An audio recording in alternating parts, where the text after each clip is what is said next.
Praise lord. దేవుని నామానికి మహిమ కలుగును గాక. మన రక్షకుడు ప్రభు అయినటువంటి యేసుక్రీస్తు నామములో మరొకసారి కూడినటువంటి మీ అందరికీ కూడా వందనాలు ఈ సమయంలో తెలియజేస్తూ ఉన్నాం. మంచిది. ఈ యొక్క ఆదివారం నాడు పునరుద్ధాన కూడికను ఆయన నామ పేరిట ప్రారంభిస్తూ ఉండగా ఆయన యొక్క ఆత్మ సహాయంతో మనమందరం కూడా ముందుకు వెళ్ళడానికి చూస్తున్న మనందరం కూడా చేరిన మనమందరం కూడా తల్ల వంచుకొని మోకరించినట్లయితే ప్రార్థనాపూర్వకంగా సిద్ధపడదాం. సమయంలో ప్రార్థన చేసుకుందాం. స్తోత్రమునైనా పరిశుద్ధుడానికి వందనాలు, సకల ఆశీర్వాదాలకు కారణపుత్రానికి స్తోత్రములైనా సజీవుడా సర్వోన్నతుడానికి వందనాలు అయ్యా. గడిచిన దినములన్నీ కూడా ప్రభువా నీ కృపలో మమ్మల్ని దాచి ఈ దినము నా సజీవ లెక్కలో ఉంచవందరు బట్టి నీకు స్తోత్రములు.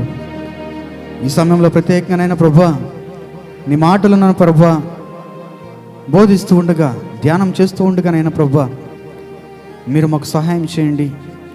మాలో ఉండండి, మాతో ఉండండి, మమ్మల్ని నడిపించండి. మీరే ఆత్మధ్యక్ష వహించండి. ఆయనకు స్తోత్రములు. ఆది నుంచి అంతవరకునైనా నీ కృపలో ఎత్తి పట్టుకోండి.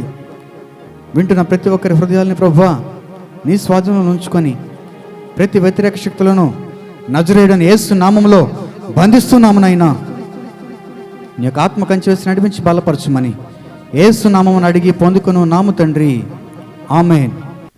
మత్తయి సువార్త 8వ అధ్యాయము 29వ వచనం ఒకసారి చూసుకున్నట్లయితే, వారు ఇదిగో దేవుని కుమారుడా నీతో మాకేమి కాలము రాకమునుపే మమ్మను బాధించుటకు ఇక్కడికి వచ్చితివా, మమ్మల్ని బాధించడానికి ఇక్కడికి వచ్చావా అని కేకలు వేసిరు. చాలండి. ఇదిగో దేవుని కుమారుడా, కాలము సమీపించకముందే మాతో నీకేం పని, మమ్మల్ని బాధించడానికి వచ్చావా అనే మాట అక్కడ రాయబడి ఉంది. ఈ యొక్క అధ్యాయంలో, ఈ మత్తయి సువార్త 8వ అధ్యాయంలో మొదటిగా కొండ దిగి వస్తున్న సందర్భంలో ఒక కుష్ఠరోగి వస్తాడు. ప్రభువా నీకు ఇష్టమైతే నన్ను శుద్ధినిగా మార్చంటే ప్రభువుల వారు నాకు ఇష్టమే, నువ్వు శుద్ధుడుగా మారవమని చెప్పి అంటాడు. వెంటనే అతను మారుతాడు.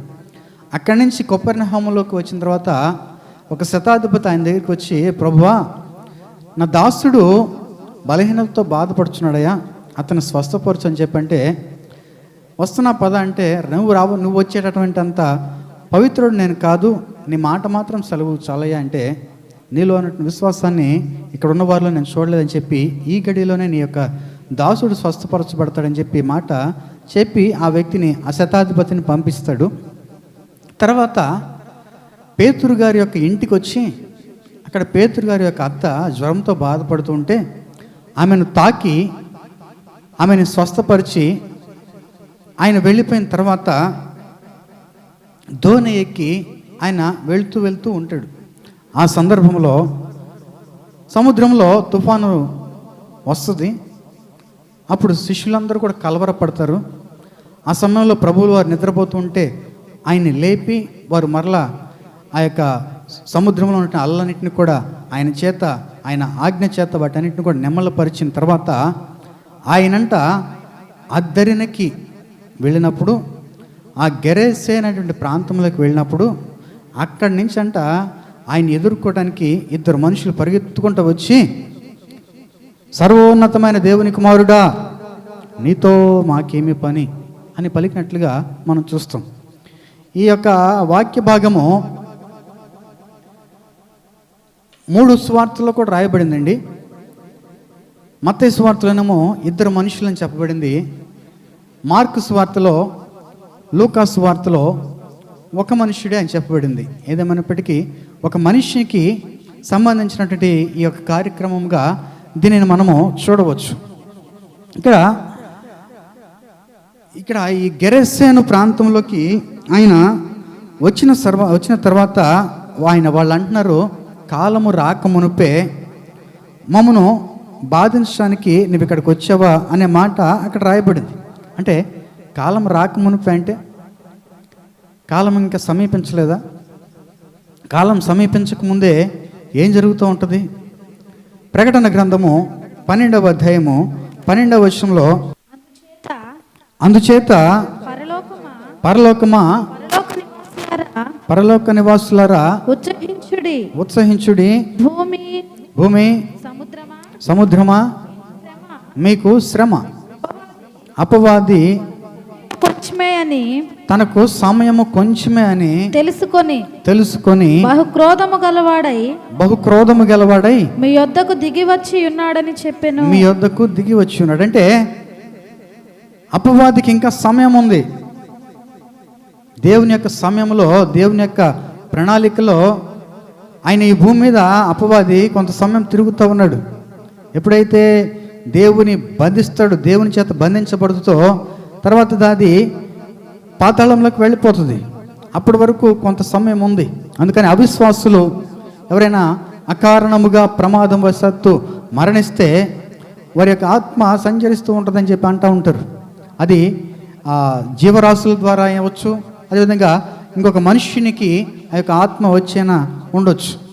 ఈ రకంగా ఈ లోకంలోకి అపవాది అనేక రకాలుగా ప్రవేశించి ఈ భూమి మీద అనేక మందిని చెరపటానికి, అనేక మందిని తనతో పాటుగా పాతాళంలోకి తీసుకెళ్ళటానికి బహు క్రోధము గలవాడై తనకు సమయం కొంచెమే ఉందని ఆలోచించి మీ మీదకి పన్నాగాలు పన్నుతా వస్తూ ఉంటాడంట. కాబట్టి జాగ్రత్త కలిగి మనం బ్రతకాలి. అందుకనే ఇక్కడ ఆ వ్యక్తి అంటున్నాడు, కాలము రాకమునిపే నువ్వు వచ్చావు, మాతో నీకేం పని, మమ్మల్ని బాధ పెడతానికి వచ్చావా అనే మాట అక్కడ రాయబడింది. అంటే కాలం ఇంకా అయిపోలా. వారందరూ కూడా సృష్టిని పాడు చేయటానికి జీవరాశుల్లో ఉంటారు, అదేవిధంగా మనుషుల్ని ఆవరించుకొని ఉంటారు. అందుకని ఇక్కడ ఆ వ్యక్తిని అనేక మంది దెయ్యాలు ఆవరించినాయి.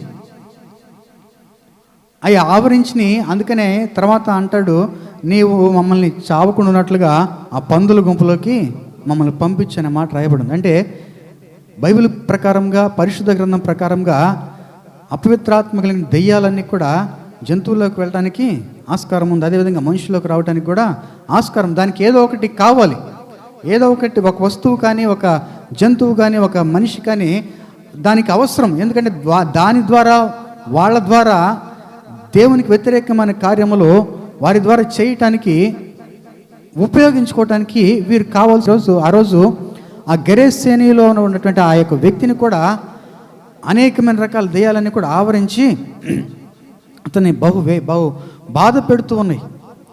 బహు ఇబ్బందికరంగా తన జీవితం అంతా కూడా మారిపోయింది. అతడు శారీరకముగా, మానసికముగా, ఆత్మీయముగా 3 రకాలుగా అతను చాలా బాధపడుతూ దిగజారిపోయాడు. తన జీవితం అంతా పాడు చేసుకొని ఉన్నాడు. ఎవరైతే అపవాదికి చోటిస్తారో వారి జీవితంలో ఈ 3 రకాల సమస్యలు కూడా వస్తూ ఉంటాయి. వారు శారీరకంగా ఇబ్బంది పడతారు, మానసికంగా వారి జీవితం పాడైపోద్ది, ఆత్మానుసారంగా దిగజారిపోతూ ఉంటారు. ఎవరైతే అపవాదికి వారు చోటిస్తూ ఉంటారు. అందుకనే కొంచెం ఇంకొక చోటు ఉంది, ఒక చోట మీరు అపవాదికి చోటియకుడి, అపవాదికి చోటియకుడు అనే మాట పరిశుద్ధ గ్రంథంలో రాయబడింది. అందుకనే ఎవరైతే అపవాదికి చోటిస్తారో వారి జీవితంలో శారీరకంగా ఇబ్బందులు ఎదుర్కొంటారు, మానసికంగా వారి జీవితాలు పాడైపోతే ఇంకా ఆత్మానుసారంగా చెప్పే పనే లేదు. కాబట్టి ఇక్కడ గెరేసేనులో ఉన్నటువంటి ఆ వ్యక్తి జీవితంలో ఈ 3 జరిగినాయి. శారీరానుసారంగా తన జీవితము చెడిపోయింది, మానసికముగా తన యొక్క స్థితి అంతా కూడా చెడిపోయింది, ఆత్మానుసారంగా చాలా దిగజారిపోయి ఉన్నాడు. మొదటిగా శారీరానుసారంగా చూసుకున్నట్లయితే మార్కు సువార్త 5వ అధ్యాయం 5వ వచనంలో వాడు ఎల్లప్పుడూ రాత్రింబగళ్ళు సమాధుల్లోనూ కొండల్లోనూ కేకలు వేయిచు తన్ను తాను రాళ్లతో గాయపరుచుకుంటూ ఉన్నాడు. తన శరీరాన్ని రాళ్లతో చేసుకుంటూ ఉన్నాడు, గాయపరుచుకుంటూ ఉన్నాడు. శరీరానుసారంగా తన దేహం అంతా కూడా పాడైపోతూ ఉంది. అపవాది మన జీవితంలో మొట్టమొదటిగా చేసే పని ఏంటంటే శారీరానుసారంగా మన జీవితాన్ని నాశనం చేస్తూ ఉంటుంది. ఈరోజు నాకు బలం ఉంది కదా అని చెప్పి నువ్వు చాలా విర్రవీగుతూ ఉండొచ్చు, లేకపోతే నేను మంచి ధైర్యవంతుడని బాగా గర్వపడుతూ ఉండొచ్చు. కానీ దేవుడు లేకపోతే నీ జీవితంలో ఇవన్నీ కూడా వ్యర్థమే. అందుకని నీ పాదములు ఎటువైపు పరిగెత్తున్నాయి, నీ చేతులు ఎటువైపు వెళ్తున్నాయి, నీ యొక్క కళ్ళు దేనిని ఆశిస్తూ ఉన్నాయి, నీ జీవితంలో శరీరానుసారంగా ఇవన్నీ కూడా ఎటువైపు వెళ్తూ ఉన్నాయి. కాళ్ళు ఉన్నాయి కదా అని చెప్పి దేవుడు ఇచ్చిన నాజీరుతనాన్ని పాడు చేసుకొని తిమ్నాతుకి తన కాళ్ళని పంపించాడు. తన జీవితము అక్కడే ముగించబడింది. ఆ దాగోను గుడిలో కళ్ళు పోగొట్టుకొని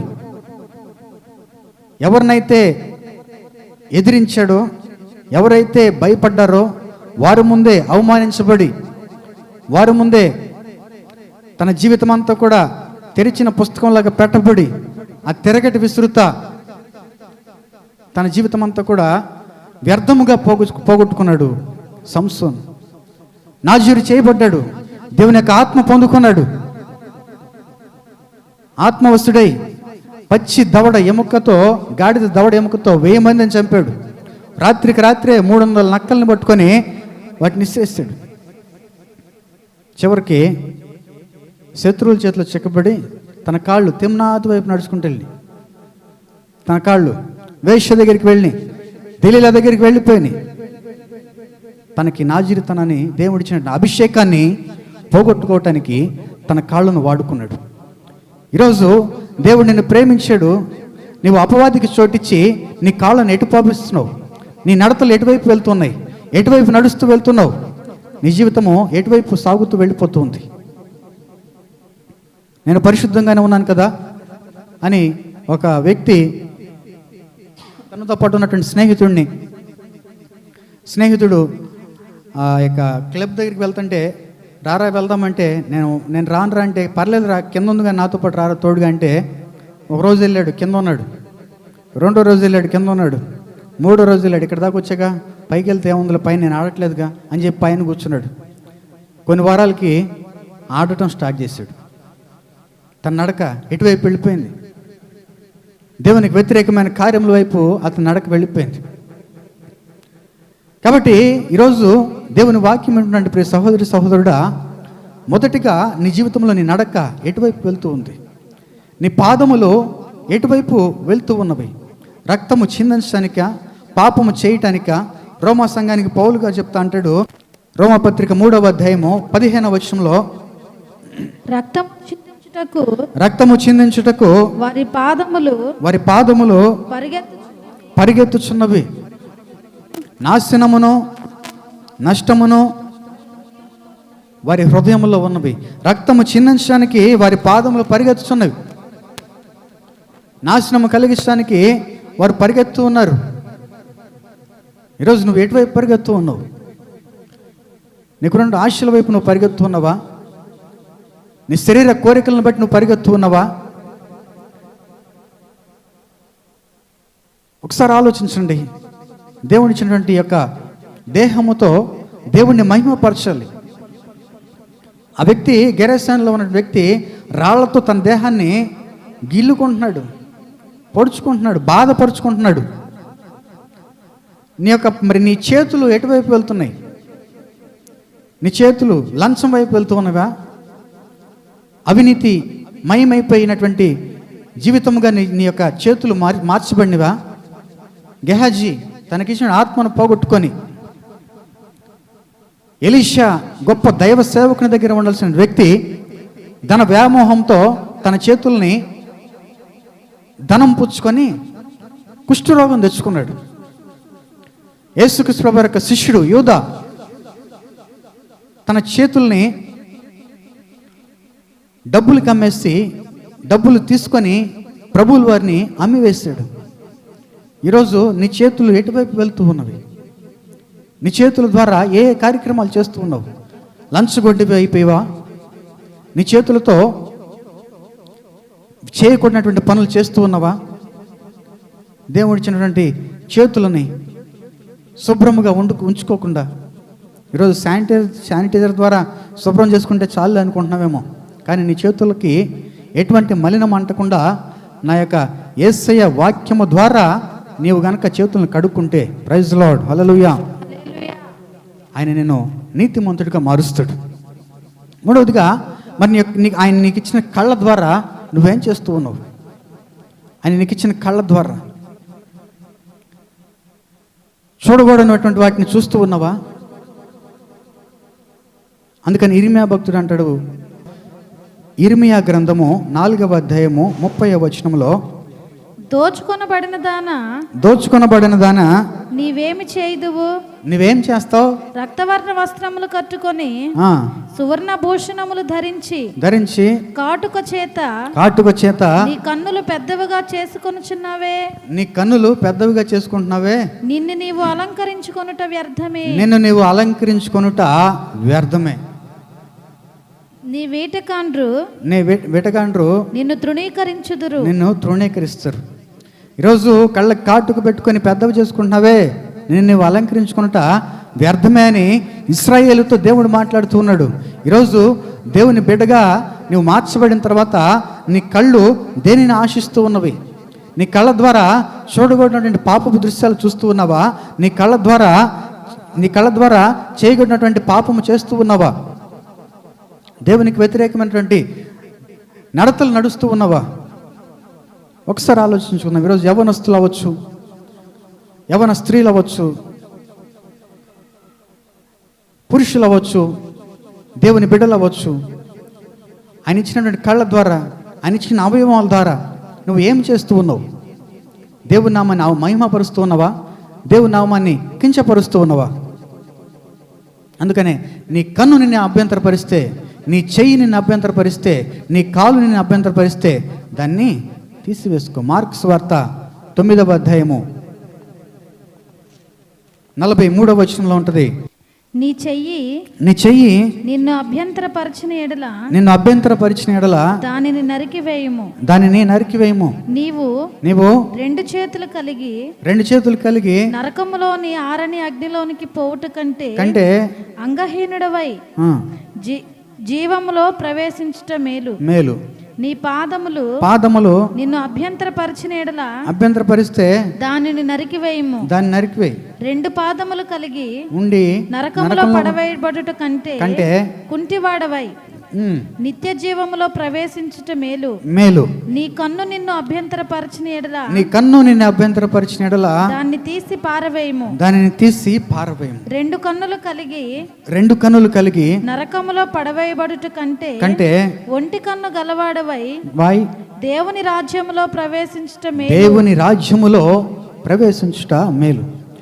కన్ను అభ్యంతరపరిస్తే కన్నును తీసేయి, చెయ్యి అభ్యంతరపరిస్తే చెయ్యిని తీసేయి, కాలు అభ్యంతరపరిస్తే కాలును తీసేయి. అంగహీనుడిగా నీవు ఉండటమే బెటర్. ఏది నిన్ను అభ్యంతరపరుస్తుందో దాన్ని తీసివేయి అనే మాట ప్రభువులు వారు చెప్పారు. ఇక్కడ ఈ గెరేసేనులో ఉన్నటువంటి యొక్క వ్యక్తి జీవితంలో మొట్టమొదటిగా శారీరానుసారంగా తను ఇబ్బంది పడుతూ ఉన్నాడు. అపవాదికి చోటిచ్చాడు. మొదటిగా శరీరాన్ని ఆక్రమించుకుంది. ఈరోజు నీ జీవితంలో నువ్వు కూడా అపవాదికి చోటిస్తే నీ శరీరాన్ని ఆక్రమిస్తుంది. నీ శరీరం ద్వారా చేయకూడని ప్రతి పాపాన్ని చేయటానికి ప్రేరేపిస్తూ ఉంటుంది. రెండవదిగా ఆ వ్యక్తి మానసికంగా ఇబ్బంది పడుతూ ఉన్నాడు. అది మార్కు సువార్త 5వ అధ్యాయంలో 3వ వచనం ఉంటుంది. వాడు సమాధుల్లో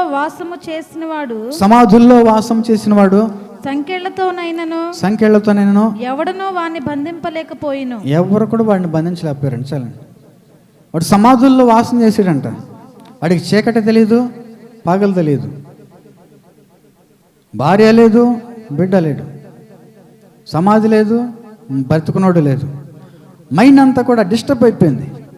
మానసికంగా బాధపడుతూ ఉన్నాడు. మానసికంగా ఆ వ్యక్తి అంతా కూడా ఇబ్బంది పడుతూ ఉన్నాడు. తన జీవితం అంతా కూడా వ్యర్థం చేసుకొని అపవాదికి చోటిచ్చి సాతాను యొక్క కబంధ హస్తాల్లో చిక్కుకొని పోయి మానసికంగా ఇబ్బంది పడుతూ ఉన్నాడు. భార్యను ఏం చేయాలో అర్థం కావట్లా, తన పిల్లల్ని ఏం చేయాలో అర్థం కావట్లా, తను ఎక్కడ ఉంటున్నాడో కూడా తనకు తెలియని పరిస్థితి. ఈరోజు చాలామంది జీవితాలు ఆ రకంగా మారిపోయింది. వారు మానసికంగా ఇబ్బంది పడుతూ ఉన్నారు. మానసికంగా అపవాది వారిని పట్టుకొని అనేక రకాలుగా ఇబ్బంది పెడుతున్నారు. సమాధుల్లో నివాసం చేస్తున్నాడంట. బంధించినా కానీ, ఆ యొక్క ఇనప సంఖ్యల చేత బంధించినా కానీ ఆ వాటిలో ఉండట్ల వాడు. వాటిని తెంపుకొని వెళ్ళిపోతూ ఉన్నాడు. మానసికంగా ఘోరంగా ఇబ్బంది పడుతూ ఉన్నాడు. భార్య మీద ప్రేమ లేదు, పిల్లల మీద ప్రేమ లేదు, తల్లిదండ్రులంటే గౌరవం లేదు. మైండ్ అంతా కూడా విపరీతమైన ధోరణిలోకి వెళ్ళిపోయి అసలు మనకు అర్థం కాడు. వాడేం చేస్తున్నాడో, అతను ఏం చేస్తున్నాడో ఎదుటి వ్యక్తికి అర్థం కాడు. అదే మానసికంగా ఇబ్బంది పడుతూ ఉన్నాడు. ఇటువంటి రకంగా రెండవదిగా చేస్తూ ఉంటారు చాలామంది. మానసికంగా వారు ఇబ్బంది పడటమే కాకుండా పక్కన వాళ్ళని కూడా ఇబ్బంది పెడుతూ ఉంటారు. ఆ ప్రాంతం వైపు ఆ యొక్క గెరసిన ఆ వ్యక్తి ఆ సమాధుల దగ్గర ఉంటున్నాడు కదా, అటువైపు రావడానికి జనులే భయపడ్డారంట. జనులు భయపడుతూ ఉన్నారు. ఇతని దగ్గరికి రావాలంటే భయపడతారు. పిల్లలు భయపడతారు, పెద్దవాళ్ళు భయపడతారు. మానసికంగా డిస్టర్బ్ అయిపోయాడు. డిస్టర్బ్ అయ్యేలాగా చేసింది ఎవరంటే అపవాది.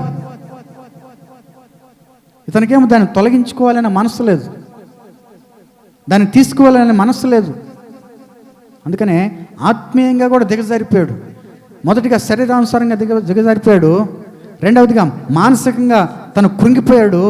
మూడవదిగా ఇంకా రెండు పోతే ఇంకేముంటుంది, ఆత్మానుసారంగా కృంగిపోయాడు. అందుకని ఆయన అంటున్నాడు, నన్ను బాధ పెడుతున్నావు. మార్క్స్ వార్తలో ఉంటుంది, ఆత్మీయంగా 5వ అధ్యాయం 7వ వచనంలో,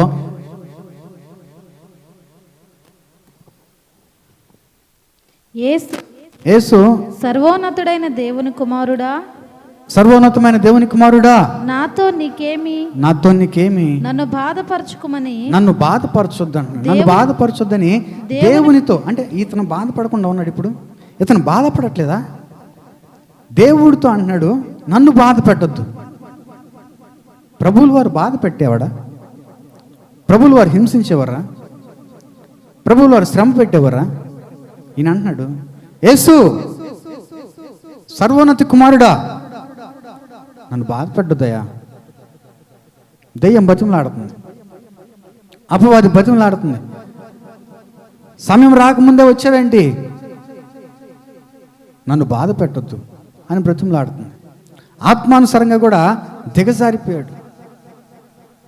ఇతని పరిస్థితి బహు ఘోరంగా తయారైపోయింది.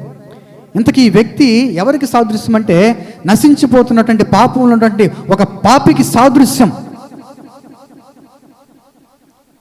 శరీరానుసారంగా కృంగిపోయావా? మానసికంగా ఇబ్బంది పడుతున్నావా? ఆత్మానుసారంగా దిగజారిపోయావా? నశించిపోవటానికి దగ్గరగా వెళ్ళిపోయావా? అయితే నీకు ఒక శుభవార్త. ఆ రోజు ఉన్నటువంటి ఆ గెరేసేను ప్రాంతానికి వచ్చినటువంటి యేసే ఈరోజు నీ గృహానికి, నీ ఆత్మీయ జీవితానికి, నీ వ్యక్తిగత జీవితానికి రావటానికి ఇష్టపడుతూ ఉన్నాడు. హల్లెలూయా. ఆయన రమ్మని పిలవలా. సమాజంలో నేను సంచరిస్తున్నాను, నన్ను కాపాడని ఆయన పిలవలా. అక్కడ ఒక వ్యక్తి నశించిపోతూ ఉన్నాడు. ఆ గెరేసేను ప్రాంతంలో ఒక వ్యక్తి బాధపడుచున్నాడు. శరీరానుసారంగా, మానసికముగా, ఆత్మానుసారంగా దిగజారిపోయాడు. ఆ వ్యక్తిని నేను రక్షించాలి. Praise Lord. నేటి జీవితంలో, మన జీవితాల్లో కూడా శరీరానుసారంగా నలిగిపోయావా? మానసికంగా కృంగిపోయావా? ఆత్మానుసారంగా ఇంకా నా జీవితంలో దేవుడు లేడు, క్రైస్తవం దేవునికి వ్యతిరేకంగా కార్యక్రమాలు చేస్తూ ఉన్నాను, ఆత్మానుసారంగా క్రిందకి దిగిపోయావా? ఏమీ పర్వాలేదు, మరొకసారి దేవుడు నిన్ను దర్శించడానికి ఇష్టపడుచున్నాడు. Praise lord. హల్లెలూయా. కాబట్టి ఈరోజు నువ్వు చేయవలసిన పని ఏంటంటే, దేవునికి అభ్యంతరకరమైనటువంటి ప్రతి పనిని కూడా తీసిపెట్టి నువ్వు ఆయన దగ్గరికి రావాలి. ఆయన దగ్గరికి రావాలి. ఆయన ఆ వ్యక్తిని రక్షించడానికి వస్తున్న సందర్భంలో ఒక ఆటంకం కూడా వచ్చింది, మీకు తెలిసే ఉంటుంది. ఆయన అక్కడ పేతురు అత్తగారిని జ్వరం నుంచి విడిపించిన తర్వాత ఆయన శిష్యులతో పాటు కలిసి ఆ దోణిలో ప్రయాణిస్తున్నప్పుడు సముద్రం మీదంట తుఫాన్ రేగిందంట. తుఫాన్ ఎవడు రేపాడు? ఈయన అక్కడికి వెళ్తున్నాడు, గెరేసేను ప్రాంతానికి. అక్కడ నా యొక్క హస్తాల్లో ఉన్నటువంటి వ్యక్తి ఉన్నాడు. ఈయన కనుక అక్కడికి వెళ్తే నా దగ్గర నుంచి ఒక వ్యక్తిని ఇతను రక్షణలోకి తీసుకెళ్ళిపోతాడు. కాబట్టి ఇతను అక్కడికి వెళ్ళటానికి ఏదో ఒక ఆటంకం సృష్టించాలి అని ఆ సముద్రం మీద ఒక తుఫానుని లేపాడు. అపవాది. ఈ శిష్యులందరూ కూడా కలవరపడిపోయారు. ఆయన నిద్రపోతూ ఉన్నాడు. ప్రభువా, నువ్వు నిద్రపోతున్నావు, మమ్మల్ని రక్షించాయి అంటే ఆయన వెంటనే లేచి సముద్రాన్ని గద్దించాడు, తుఫానును గద్దించాడు. వెంటనే అవన్నీ కూడా నెమ్మళ్ళపరిచిపడినాయి. హల్లెలూయా, హల్లెలూయా. కాబట్టి ఈరోజు నీ జీవితం బాగుపడటానికి దేవుడు నీ దగ్గరికి వచ్చి రక్షించడానికి ఇష్టపడుతూ ఉంటే అనేకమైన కారణాల ద్వారా నీవు మందిరానికి రావడానికి, ప్రార్థన చేయడానికి, సేవకుల ద్వారా ప్రార్థన చేయించుకోవడానికి కొన్ని ఆటంకాలు నీ వెతికి వస్తూ ఉంటాయి. నువ్వు వాటన్నిటిని కూడా దాటుకొని ముందుకు రావాలి.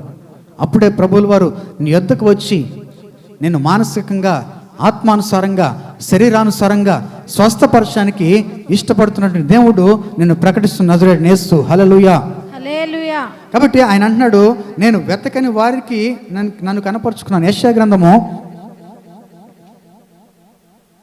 65వ అధ్యాయము 1వ వచనం. నా యొద్ద విచారణ చేయని వారిని, నా యొద్ద విచారణ చేయని వారిని నా దర్శనమునకు రానిచ్చితిని, నా దర్శనానికి రానిచ్చితిని, నన్ను వెదకని వారికి, నన్ను వెతకని వారికి నేను దొరికితిని, నేను దొరికితిని. నేనున్నాను. చాలండి. నన్ను వెతకని వారికి నేను దొరికితిని. ఇప్పుడు ఆ వ్యక్తి వెతికాడా? వెతకలా. అయినప్పటికీ కూడా ఆయన వెతికాడు, ఆయన దొరికాడు ఆయనకి, ఆ వ్యక్తికి. ఎన్ని ఆటంకాలు పెట్టినా కానీ ప్రభువుల వారు ఆ దరికి వెళ్ళాడు. ఆ గెరసెనలో ఉన్నటువంటి ఆ వ్యక్తిని స్వస్థపరిచాడు. ప్రభు సాక్షిగా ఆ బిడ్డ నిలబడ్డాడు. ఈరోజు నీ కుటుంబంలో ఎటువంటి ఇబ్బందులతో నువ్వు బాధపడుతున్నావు? దేవునికి వ్యతిరేకమైన కార్యం నీ జీవితంలో ఏమేమి ఉన్నాయి? శరీరానుసారంగా దేని ద్వారా నువ్వు తప్పిపోయావు? నీ కళ్ళ ద్వారా తప్పిపోయావా? నీ చేతుల ద్వారా తప్పిపోయావా? నీ పాదముల ద్వారా నువ్వు తప్పిపోయావా? ఒకసారి ఆత్మ పరిశీలన చేసుకో. మానసికంగా నువ్వు ఏ రకంగా ఇబ్బంది పడుతూ ఉన్నావు ఒకసారి జ్ఞాపకం చేసుకో. ఆత్మానుసారంగా ఒకప్పుడు అత్యున్నతమైన స్థితిలో ఉన్నవేమో, ఇప్పుడు దిగజారిపోయి ఉన్నవేమో. ఈ 3 లక్షణాలు కనుక నీ జీవితంలో ఉంటే ప్రభువుల వారు నిన్ను పిలుస్తూ ఉన్నాడు. వెంటనే నువ్వు కనుక ఆయన దగ్గరికి వస్తే ఖచ్చితంగా నిన్ను స్వస్థపరిచి ఆయన సాక్షిగా నిన్ను నిలబెట్టుకుంటాడు. అటువంటి కృప దేవుడు నీ జీవితాల్లో దయచేయను గాక. ఆమేన్.